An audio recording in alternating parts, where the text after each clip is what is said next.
Not only used for jewelry or silverware, 80% of the world's silver is mined for industrial purposes. Silver is the most conductive and reflective metal on the planet, so for example, it's used in electronic components and in construction as an insulation coating on glass. The mining company produces silver bars, the composition of which is 93 to 97% pure silver.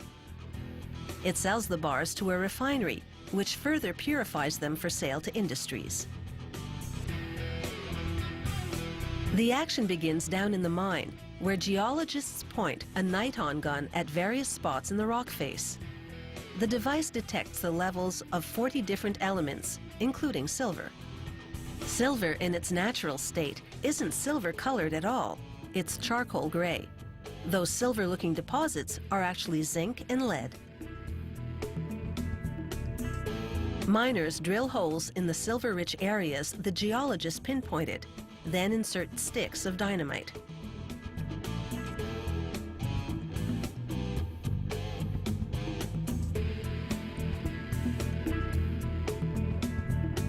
After the blast, carts haul the chunks of rock, called ore, to the surface. Geologists then test ore piles and blend them as required to achieve a consistent amount of silver content per kilogram of ore. The ore first goes into the primary crusher. The machine's huge steel teeth break up the big chunks into smaller pieces. Those pieces then drop through grates below into the secondary crusher, which breaks them down into even smaller pieces. Those go into vibrating cone crushers, which pulverize them into tiny pieces.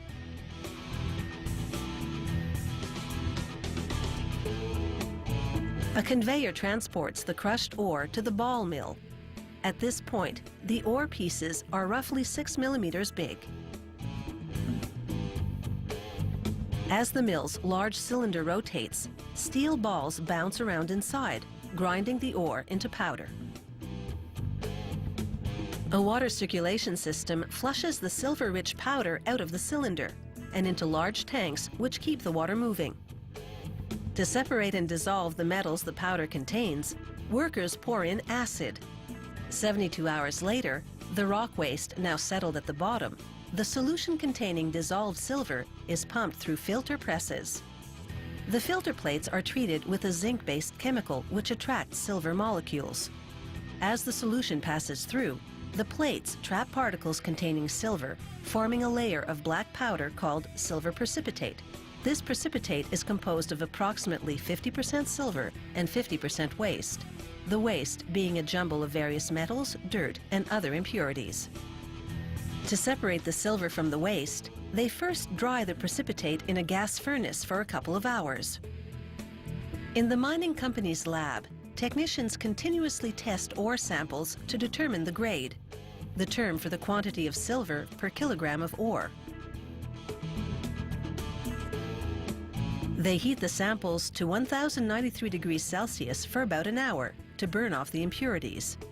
What's left after the burn-off are the silver and other metals, such as lead, zinc, copper, selenium, and cadmium. Lab technicians then treat the samples with a chemical that prevents silver from burning off and put them back in the oven. When the samples come out about an hour later, all the other metals have burnt off and only silver is left.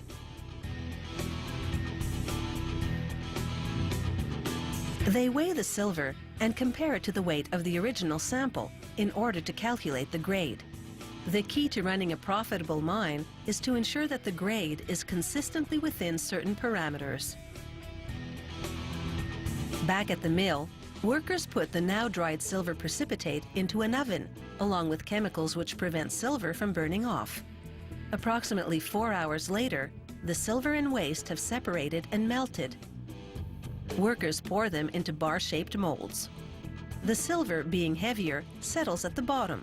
Workers skim off the waste floating on top. In less than 5 minutes, the molten silver cools and hardens, enabling workers to extract what is now a silver bar. The mining company sells the bars to a refinery for processing into industrial-grade silver.